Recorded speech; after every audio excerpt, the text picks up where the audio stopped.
చట్టాలపై అవగాహన లేక తగిన న్యాయ సలహాలు అందించేవారు లేకనో లేదా ఫీజులు చెల్లించలేని కారణంగా పేద ప్రజలు న్యాయం కోసం కోర్టు మెట్లు ఎక్కలేని పరిస్థితి నెలకొంటోంది. ఈ క్రమంలో ఏర్పాటైన ఎన్నో కమిటీలు పేద ప్రజలందరికీ ఉచిత న్యాయ సేవలు అందించేందుకు పథకాలు, చట్టాలు రావాలని సిఫారసులు చేశారు. అలా 1987లో వచ్చిన చట్టం జాతీయ న్యాయ సేవల చట్టం. అసలు ఈ చట్టంలో ఏముంది? ఈ చట్టం ప్రధాన ఉద్దేశాలేమిటి? న్యాయ నిపుణులు సునీల్ కుమార్ గారి మాటల్లోనే తెలుసుకుందాం. రైతు చట్టం వాడుకోవాలన్నా, రైతు సమస్య వచ్చినప్పుడు కోర్టుకు వెళ్ళో ఇతరత్ర ఫోరంకు వెళ్ళి ఆ సమస్య పరిష్కారం చేయించుకోవాలనుకున్న రెండు విషయాలు తప్పనిసరిగా జరగాలి. ఒకటి, రైతుకు కొంత చట్టాల మీద, వ్యవస్థల మీద అవగాహన ఉండాలి. దాన్ని లీగల్ అవేర్నెస్ అంటాం. కొద్దిగానైనా అవేర్నెస్ ఉండాలి చట్టాలపైన. రెండోది, రైతు కోర్టు మెట్లు ఎక్కడానికి కావాల్సిన సహాయ సహకారాలు అందాలి. అయితే రైతన్నా ఫీజు కట్టుకొని, కోర్టు ఫీజులు, లాయర్ల ఫీజు కట్టుకొనన్నా వెళ్ళాలి, లేదా రైతుకి అలాంటి సహాయం ఇచ్చే వ్యవస్థలు ఉండాలి, అట్లాంటి సహాయం పొందగలగాలి. మరి ఈ రెండు ప్రయత్నాలు ఇక్కడి వరకు వచ్చినాయి. రైతు అవగాహన పెంపొందించుకోవాలంటే ఏం చేయాలి? న్యాయ సహాయము, న్యాయ సలహాలు ఉచితంగా పొందడానికి ఎలాంటి అవకాశాలు ఉన్నాయనేది ఈ రోజున మనం మాట్లాడుకుందాం.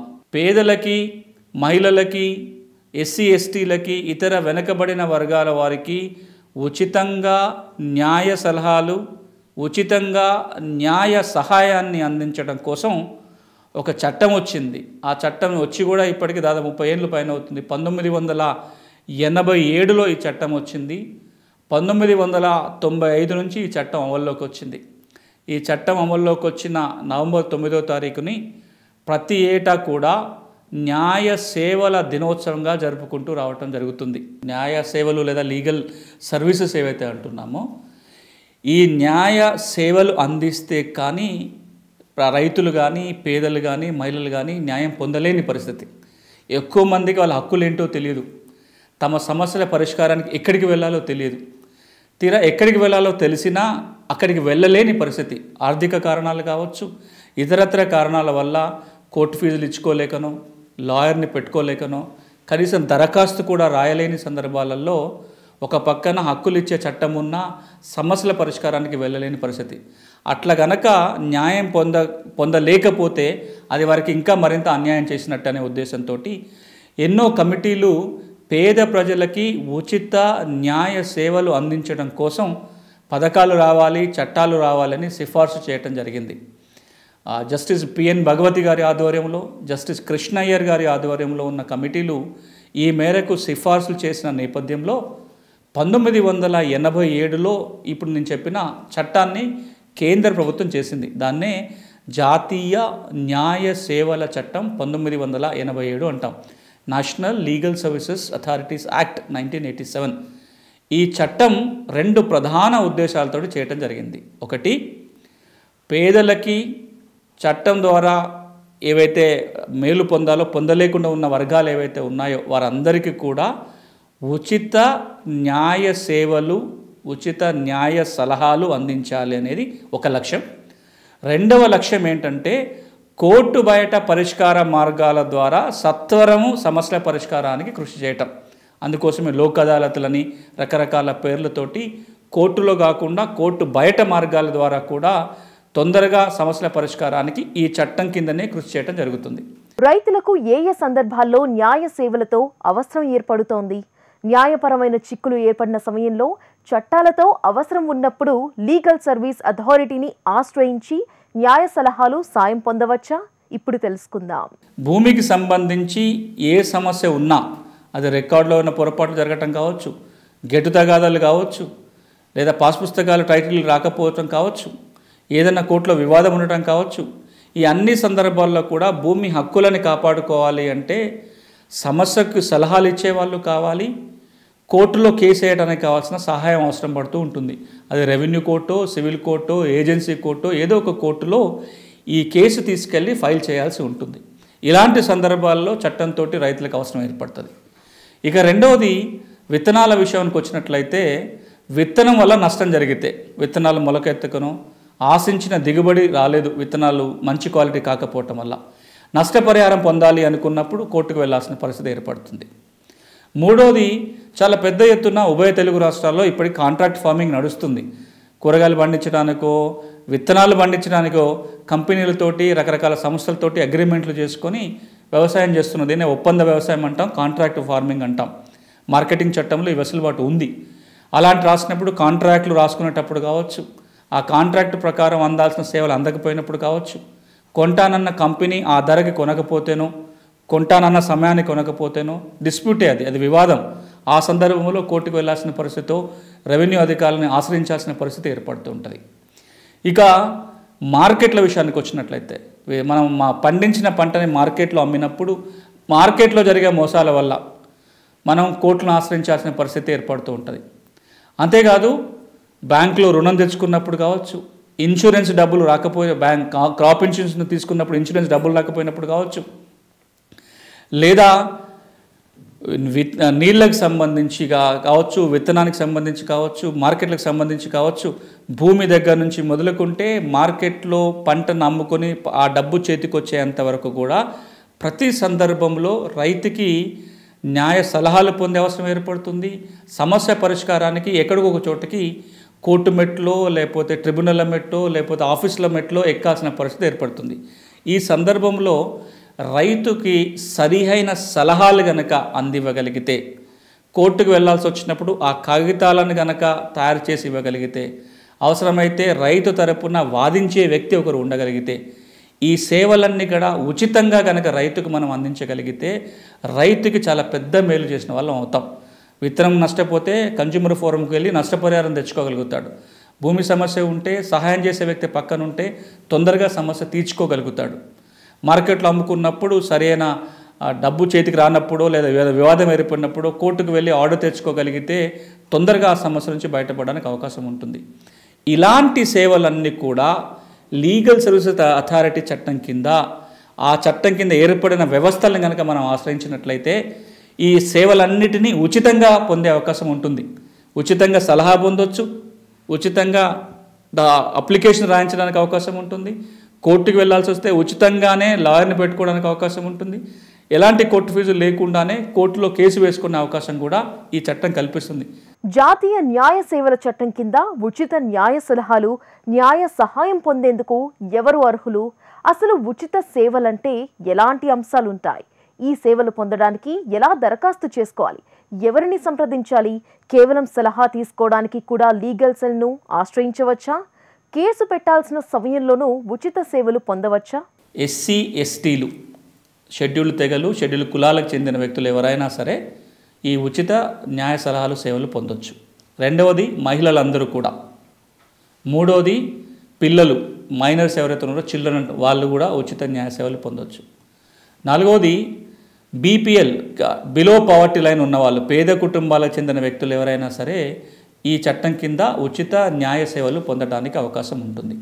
ఈ 3-4 వర్గాల వాళ్ళు, రైతులు కనుక మహిళా రైతులైనా, పేదలైనా, పేద కుటుంబానికి చెందిన రైతులైనా, ఎస్సీ ఎస్టీ రైతులైనా సరే, షెడ్యూల్ కులాలకు చెందిన రైతులు కావచ్చు, షెడ్యూల్ ట్రైబ్కి చెందిన రైతులు కావచ్చు, వాళ్ళకు సంబంధించిన సమస్యలపై ఉచిత న్యాయ సలహాలు సేవలు పొందొచ్చు. మీరందరూ కూడా అర్హులే. ఇక్కడ ఇంకొక అనుమానం ఏముంటుందంటే, కోర్టులో కేసు వేయడానికి వెళ్తేనే సేవలు ఉచితంగా ఇస్తారా, లేదా కోర్టులో కేసు ఉన్నప్పుడు మాత్రమే ఈ ఉచిత సేవలు అందుతాయా, అసలు ఉచిత సేవలు అంటే ఏమేమి ఇస్తారు అనే దాని మీద చాలా గందరగోళాలు ఉన్నాయి. చట్టం చాలా స్పష్టంగా ఏం చెప్తుందంటే, కేవలం సలహా కోసం కూడా వెళ్ళొచ్చు, కేసు ఏది ఉండాల్సిన పని లేదు. మీకు సమస్య ఉంది, విత్తనం వల్ల నష్టం జరిగింది, ఏం చేయాలి, ఒక సలహా తీసుకోదలుచుకుంటున్నారు. మామూలు పరిస్థితుల్లో అయితే ఒక అడ్వకేట్ దగ్గర ఫీజు కట్టి ఆ అడ్వకేట్ దగ్గర నుంచి సలహా పొందొచ్చు. మీరు ఈ లీగల్ సర్వీసెస్ అథారిటీ ద్వారా పోయి కూడా అదే అలాంటి సలహాలను ఉచితంగా పొందడానికి అవకాశం ఉంటుంది. రెండవది కన్జ్యూమర్ ఫోరంలోనో, సివిల్ కోర్టులోనో, ఆర్డీఓ కార్యాలయంలోనో, ఎంఆర్ఓ కార్యాలయంలోనో, ఇంకో చోటనో ఒక దరఖాస్తు పెట్టాల్సి ఉంది, లేదా కేసు పెట్టాల్సి ఉంది. అలాంటి సందర్భంలో కూడా ఈ ఉచిత సేవలు పొందవచ్చు. ఇప్పటికే కేసు ఉన్నవాళ్ళు లేదా కొత్తగా కేసు వేయాలనుకున్న వాళ్ళు కూడా ఇలాంటి సేవలు పొందవచ్చు. ఒకవేళ కేసు వేయాల్సి వస్తే లీగల్ సర్వీస్ అథారిటీ తరపుననే ఒక లాయర్ని నియమించమని అడగవచ్చు. కోర్టు ఫీజులు కూడా లీగల్ సర్వీస్ అథారిటీ వాళ్ళు కట్టమని అడగవచ్చు. కొన్ని సందర్భాలలో ఆ కోర్టు వాయిదాలకు రావడానికి దారి ఖర్చులు కూడా పెట్టుకోలేని పరిస్థితుల్లో అలాంటి దారి ఖర్చులను కూడా ఇవ్వమని చెప్పి కూడా లీగల్ సర్వీస్ అథారిటీని అడగడానికి అవకాశం ఉంటుంది. ఇన్ని రకాల సేవలని మనం పొందొచ్చు. మరి ఎట్లా దరఖాస్తు పెట్టుకోవాలి, ఎవరికి దరఖాస్తు చేయాల్సి ఉంటుంది ఈ ఉచిత సేవలు పొందడానికి? దరఖాస్తు చేయడానికి 3-4 పద్ధతులు ఉన్నాయి. ఒకటి, కంప్యూటర్ ద్వారా. మనం చేతిలో సెల్ ఫోను కంప్యూటర్ ఉంటే, మన ఇంట్లో వాళ్ళకి ఎవరి దగ్గరైనా కంప్యూటర్ ఉంటే, నేషనల్ లీగల్ సర్వీసెస్ అథారిటీ వారి ఒక వెబ్సైట్ ఉంది. ఈ నేషనల్ లీగల్ సర్వీస్ అథారిటీ వెబ్సైట్లోకి వెళ్తే అప్లికేషన్ ఫర్ లీగల్ ఎయిడ్ అని కనపడుతుంటుంది. అక్కడ ఉచిత న్యాయ సేవల కోసం దరఖాస్తు పెట్టుకోవడానికి అక్కడ లింక్ ఉంటుంది. దాని మీద క్లిక్ చేసి అందులో ఉన్న వివరాలు ఇవ్వాలి. మన పేరు, ఇతర వివరాలు, మన సమస్య ఏంటి అనేది కనుక మనం అందులో రాస్తున్నట్లయితే సంబంధిత న్యాయ సేవా సంస్థకి అదే ట్రాన్స్ఫర్ అయి వెళ్తుంది ఆ దరఖాస్తు. మీరు ఆన్లైన్లో చూసుకోవచ్చు. మీకు ఏ లీగల్ సర్వీస్ అథారిటీ ద్వారా ఉచిత న్యాయ సేవలు అందుతాయో అప్లికేషన్ వారి ద్వారా మీకు ఆ సేవలు అందే ఏర్పాటు కూడా ఆన్లైన్లో దరఖాస్తు చేసుకోవడానికి ఛాన్స్ ఉంది. ఇది ఒక పద్ధతి. ఇక రెండవ పద్ధతి ఏంటంటే, మీకు దగ్గరలో ఉన్న లీగల్ సర్వీసెస్ అథారిటీ కార్యాలయానికి వెళ్ళాలి. ఎక్కడెక్కడైతే కోర్టు ఉందో ఆ కోర్టు ఉన్న ప్రతి చోట కూడా న్యాయ సేవా సంస్థల యొక్క కార్యాలయం ఉంటుంది. తాలూకా లీగల్ సర్వీస్ అథారిటీది కానీ, జిల్లా న్యాయ సేవా సంస్థలది కానీ, లేదా హైదరాబాద్లో అయితే లేదా విజయవాడలో అయితే కనుక ఎక్కడైతే హైకోర్టు ఉందో అక్కడ హైకోర్టు లీగల్ ఎయిడ్ కమిటీ ఉంటుంది. రాష్ట్ర స్థాయి లీగల్ సర్వీస్ అథారిటీ వారి కార్యాలయం కూడా ఉంటుంది. ఏదో ఒక కార్యాలయానికి వెళ్ళి అక్కడ దరఖాస్తు పెట్టుకోవాల్సి ఉంటుంది. మాకు ఉచిత న్యాయ సేవలు కావాలి, మా సమస్య ఇది, మాకు పరిష్కారం చేయించండి అని చెప్పి. ఇక మూడవ పద్ధతి ఏంటంటే, ఉత్తరం రాయొచ్చు. రాష్ట్ర అథారిటీకి కానీ, జిల్లా అథారిటీకి కానీ, తాలూకా లీగల్ సర్వీస్ అథారిటీకి కానీ మనం ఒక ఉత్తరం రాయొచ్చు, నా సమస్య ఇది, మీరు సహాయం అందించండి అని చెప్పి. ఈ 3 పద్ధతుల్లో ఏ పద్ధతుల్లోనైనా ఉచిత న్యాయ సేవలు పొందడానికి అవకాశం ఉంటుంది. ఆ విధంగా మీరు దరఖాస్తు పెట్టుకోవచ్చు. అన్నిటికంటే సులభం ఏంటంటే, మనకు దగ్గరలో ఉన్న న్యాయ సేవా అథారిటీకి వెళ్ళి అక్కడ ఒక దరఖాస్తు పెట్టుకోవటం. ఆ దరఖాస్తు వచ్చిన తర్వాత ఆ దరఖాస్తుని పరిశీలించి అర్హత ఉన్నట్లయితే వారు ఉచిత న్యాయ సేవలు మీకు అందించే ఏర్పాటు చేయడం జరుగుతుంది. న్యాయ సేవలు అందించడం కోసం తాలూకా స్థాయి నుంచి కేంద్ర స్థాయి వరకు అనేక సంస్థలు ఏర్పడినా ఈ చట్టం వచ్చి 27 ఏళ్లు కావస్తున్నా ఇప్పటికీ కూడా ఈ చట్టం గురించి పెద్దగా ఎవరికీ తెలియదు. జాతీయ న్యాయ సేవల చట్టం పైన అవగాహన పెంచుకొని పూర్తి స్థాయిలో వినియోగించుకుంటున్నప్పుడే ఆ చట్టం ద్వారా రైతు లాభం పొందడానికి అవకాశం ఉంటుందని, వ్యవసాయంలోనూ గొప్ప మార్పును తీసుకువస్తోందని నిపుణులు సునీల్ కుమార్ పేర్కొంటున్నారు. తాలూకా స్థాయి నుంచి కేంద్ర స్థాయి వరకు సంస్థలను ఏర్పాటు చేయడం జరిగింది. తాలూకా న్యాయ సేవల కమిటీ, జిల్లా న్యాయ సేవల సంస్థ, రాష్ట్ర న్యాయ సేవల అథారిటీ, హైకోర్టు లీగల్ సేవల కమిటీ, సుప్రీంకోర్టు న్యాయ సేవల committee, national legal service authority, జాతీయ న్యాయ సేవల అథారిటీ. ఇన్ని సంస్థలు ఇన్ని స్థాయిలో ఉన్నా సరే చట్టం వచ్చి దాదాపుగా 27 ఏళ్ళు కావస్తున్నా ఇప్పటికీ కూడా ఎక్కువ మందికి ఈ చట్టం ఉందని, ఈ చట్టం కింద ఉచిత న్యాయ సేవలు పొందడానికి అవకాశం ఉందన్న విషయమే తెలియకుండా పోతుంది. ఎప్పుడైతే మనం ఈ అంశాన్ని తెలుసుకుంటామో, ఎప్పుడైతే మనం చట్టాన్ని వినియోగించుకోవటం మొదలు పెడతామో ఆ చట్టం ద్వారా లాభం పొందడానికి అవకాశం ఉంటుంది. మరీ ముఖ్యంగా రైతులు భూమి నుంచి విత్తనాల గురించి కావచ్చు, ఇన్సూరెన్స్ సంబంధించి కావచ్చు, బ్యాంక్ రుణాలకు సంబంధించి కావచ్చు, మార్కెట్లకు సంబంధించి కావచ్చు, ఏ సమస్య వచ్చినా సరే ఈ చట్టం కింద సలహాలు పొందటం, సహాయం పొందటం చేయటం మొదలుపెట్టినట్లయితే రైతులకు తప్పకుండా ఎంతో కొంత మేలు జరిగే అవకాశం ఉంటుంది. ఆ వైపున మొదటి అడుగు ఈ చట్టం గురించి తెలుసుకోవటం, ఈ చట్టం కింద ఎలాంటి సేవలు పొందాలో తెలుసుకోవటం, ఎలా పొందాలో తెలుసుకోవటం, ఆ సేవలను పొందగలగటం. అందుకే ఈ చట్టం గురించి మీకు వివరించి చెప్పడం జరిగింది. నా యొక్క మనవి ఏంటంటే, 2 రాష్ట్రాల్లో ఉన్న రైతులందరూ కూడా దాదాపుగా 1,20,00,000 మంది రైతులు ఉన్నట్టుగా గణాంకాలు చెబుతున్నాయి. 1,20,00,000 మంది రైతులకి ఈ చట్టం గురించి తెలియాలి. ఈ చట్టంని వినియోగించుకోవటం మొదలుపెట్టినట్లయితే వ్యవసాయానికి సంబంధించిన ఒక గొప్ప మార్పు ఈ లీగల్ సర్వీస్ అథారిటీ ద్వారా తేవడానికి కూడా అవకాశం ఉంటుంది.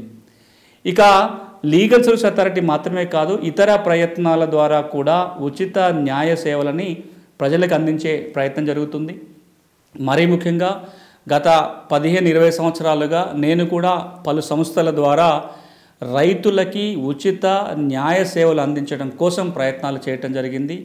కొన్నిటిని ఇప్పుడు మీకు వివరించే ప్రయత్నం చేస్తాను. వాటి ద్వారా కూడా రైతాంగం తమ వ్యవసాయానికి సంబంధించిన, భూమికి సంబంధించిన సమస్యలు వచ్చినప్పుడు ఉచిత సేవలు పొందడానికి అవకాశం ఉంది. అలాంటి ఒక మొట్టమొదటి ప్రయత్నం రైతులకి భూమి సమస్యల మీద సలహాలు, సూచనలు అందించడం కోసం, సహాయం చేయటం కోసం ప్రభుత్వంలో అంతర్భాగంగా ఉండే society for elimination of rural poverty SCRP తరపున ప్రతి మండలంలో ఒక పారాలీగల్ని, ఒక కమ్యూనిటీ సర్వేయర్ని నియమించటం, ప్రతి జిల్లాలో ఒక భూమి కేంద్రాన్ని ఏర్పాటు చేసి ఆ భూమి కేంద్రంలో ఒక రిటైర్డ్ రెవెన్యూ ఉద్యోగి, ఒక లాయర్ని ఏర్పాటు చేసి వారి ద్వారా పేద ప్రజల భూ సమస్యల పరిష్కారానికి ఈ సెర్పు సంస్థ కృషి చేయటం జరిగింది.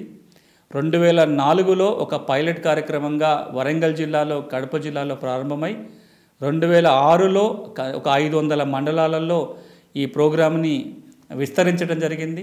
2006 నుంచి 2014 మధ్యకాలంలో 8 ఏళ్ల వ్యవధిలో ఒక 500 మంది పారాలీగళ్ళు, ఒక 500 మంది కమ్యూనిటీ సర్వేయర్లు, ఓ 50 మంది లాయర్లు, 50 మంది రిటైర్డ్ రెవెన్యూ అధికారులు ఈ కార్యక్రమంలో పనిచేసి దాదాపు 12 లక్షల పేద కుటుంబాలకు చెందిన భూమి సమస్యల పరిష్కారానికి వీరు కారణమయ్యారు. ఆ కార్యక్రమాన్ని రూపొందించడంలో, ఆ కార్యక్రమానికి నాయకత్వం వహించడంలో కూడా నేను ప్రధాన పాత్ర వహించి ఒక 4 ఏళ్ళు పనిచేయటం జరిగింది.